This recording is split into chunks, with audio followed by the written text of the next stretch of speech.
നമസ്കാരം. എംബ്രേസ് ലൈഫിലേക്ക് വീണ്ടും സ്വാഗതം. ഇന്ന് നടന്ന ഒരു വളരെ ഖേദകരമായ ഒരു അപകടം. ഇത് റോഡ് അപകടമല്ല, വളരെ വിഷമം തോന്നുന്ന ഒരു അപകടം. 3 വയസ്സുള്ള കുട്ടി നെടുമ്പാശ്ശേരി എയർപോർട്ടിൻ്റെ പരിസരത്ത് അതിൻ്റെ ഭാഗമായിട്ടുള്ള ഒരു ഏരിയയിൽ ഡ്രെയിനേജിൽ വീണിട്ട് മരണപ്പെട്ടു. കുട്ടി അതിൽ വീണ പേരൻസും കണ്ടില്ല. കുറച്ച് കഴിഞ്ഞ് തെരഞ്ഞ് ലാസ്റ്റ് ടൈം തന്നെയാണ് അതിൻ്റെ ഉള്ളിലേക്ക് നോക്കുന്നത്. അതിന് മാൻഹോൾ ഓപ്പൺ ആയിരുന്നു. അപ്പോൾ ഈ അപകടം നടന്ന് കുട്ടി മരണപ്പെട്ടതിന് ശേഷം പെട്ടെന്ന് തന്നെ അതിൻ്റെ ആളുകൾ, ബന്ധപ്പെട്ട ആളുകൾ വന്നിട്ട് ആ മാൻഹോള് കവർ ചെയ്യുന്നു.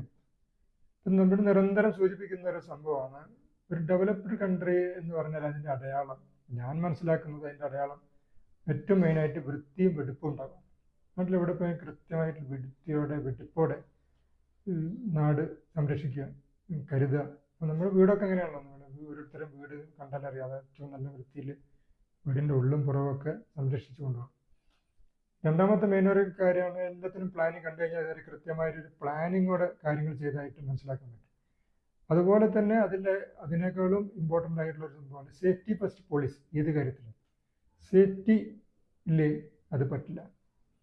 അപ്പം ഒരു ബിൽഡിങ്ങിലായാലും ഇതിൻ്റെ മുമ്പ് സൂചിപ്പിച്ചിട്ടുള്ളതാണ്, ഒരു ബിൽഡിങ്ങിൽ ഒരു സൂപ്പർ മാർക്കറ്റിൽ പോയിട്ടുള്ള സംഭവം. സ്റ്റെയർ കേസിൽ ഈ ബോട്ടിൽ വലിയ പല സൈസിലുള്ള ബോട്ടിലുകൾ അടക്കി വെച്ചിട്ടുണ്ട് സൈഡിൽ. അപ്പോൾ സാധാരണ രീതിയിൽ നമ്മൾ കണ്ടാൽ തോന്നുന്നത് എന്തൊരു പ്രശ്നമില്ല, അവിടെ വെച്ച് കഴിഞ്ഞാൽ ഒരു ഡിസ്പ്ലേ അല്ലേ, നല്ല കയറുമ്പോൾ കാണൂല്ലേ, വലിയ വീതിയുള്ള സ്റ്റെയർ കേസില്ല. അതിൻ്റെ ചെറിയൊരു പോർഷൻ 10% മാത്രമല്ല അത് എടുക്കുന്നുള്ളൂ എന്ന് തോന്നും. ഒരു പാനിക് സിറ്റുവേഷനിൽ പെട്ടെന്ന് ആളുകൾ ഇറങ്ങുന്ന സമയത്ത് കുറച്ച് മുമ്പ് കോഴിക്കോട്ട് ഒരു ട്രെയിനിൽ തീ വെച്ചൊരു സംഭവം ഉണ്ടായി. അപ്പോൾ ആ സംഭവം പറഞ്ഞ ഉടനെ ഞാൻ അവിടെ സ്പോട്ടിലായിരുന്നു. പക്ഷെ ആലോചിച്ചൊരു കാര്യം, ഈ സ്പോട്ടിൽ തീ പിടിച്ച സമയത്ത് ആളുകൾ പാനിക്കായിട്ട് പുറത്തേക്ക് ചാടാനുള്ള സാധ്യതയുണ്ട്. അതില്ല അവസാനമാണ് ഇങ്ങനെ ഒരു സാധ്യത ഉണ്ടെന്ന് പറഞ്ഞ് പോയി നോക്കുന്നത്. അപ്പോഴത്തേക്ക് 1-2 ആളുകൾ അവിടെ മരിച്ചു, ചെറിയ കുട്ടിയടക്കം അവിടെ മരിച്ചു കിടക്കണ്ടായി.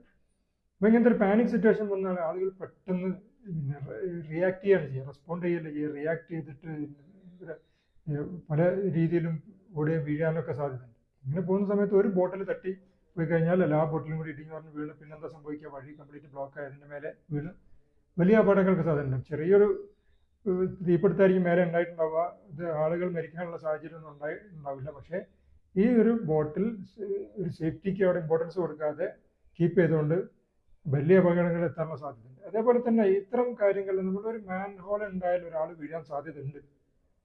അപ്പോൾ ഇന്നലെ വരെ ഇപ്പോൾ ഒരു 5-10 കൊല്ലമായിട്ടുണ്ടാവും ചിലപ്പം അത് അങ്ങനെ ഒരു കാര്യം അവിടെ കിടക്കുന്നുണ്ട്. അപ്പം നമ്മൾ ചില സമയത്ത് പറയാറുണ്ടോ, ഇതുവരെ എനിക്കൊന്നും പറ്റിയില്ല, ഞാനതിൽ തട്ടിയിട്ടില്ല, ഞാനതിൽ വീണിട്ടില്ല എന്ന് പറയാറുണ്ടോ. പക്ഷെ ഇന്നലെ വരെ പറ്റിയിട്ടില്ല എന്നുള്ളതിന് നാളെ പറ്റൂല എന്നുള്ളതിന് ഗ്യാരണ്ടി അല്ല. അപ്പം നമ്മൾ ഇങ്ങനത്തെ ഓരോ ഏരിയയിലും ചെയ്യുമ്പോഴും അത് ഫുട്പാത്ത് ആയാലും ശരി, റോഡായാലും ശരി, വീടുകളിലെ സംവിധാനങ്ങളായാലും ശരി, വീടുകൾ സ്വിമ്മിംഗ് പൂളായാലും ശരി, അതെല്ലാം സേഫ്റ്റി ഫസ്റ്റ് പോളിസി നമ്മൾ ഫോളോ ചെയ്തുകൊണ്ടേയിരിക്കണം. അതിനുള്ള വലിയൊരു അടുത്ത ദിവസം കണ്ട വലിയൊരു വേദന തോന്നുന്നു, അല്ലാതെ വേദന, ചെറിയ കുട്ടികളൊക്കെ മരിക്കുന്നത് അല്ലെങ്കിൽ അപകടത്തിൽ പെടുന്ന പറയുമ്പോൾ വലിയ വേദന തോന്നുന്ന കാര്യം ഏതാളുകൾക്കും. അത്തരം അപകടങ്ങൾ ഒഴിവാക്കാൻ വേണ്ടി നമ്മൾ സ്കൂൾ തലം തന്നെ ചെറിയ ക്ലാസ്സുകൾ തന്നെ സേഫ്റ്റി ഫസ്റ്റ് പോളിസി നമ്മളുടെ ലൈഫിൻ്റെ ഭാഗമായിട്ട് കൊണ്ടുവരേണ്ടതുണ്ട്. അതിനെ കൂടെ നമ്മൾ ഇമ്പോർട്ടൻസ് കൊടുക്കുന്നുണ്ട്.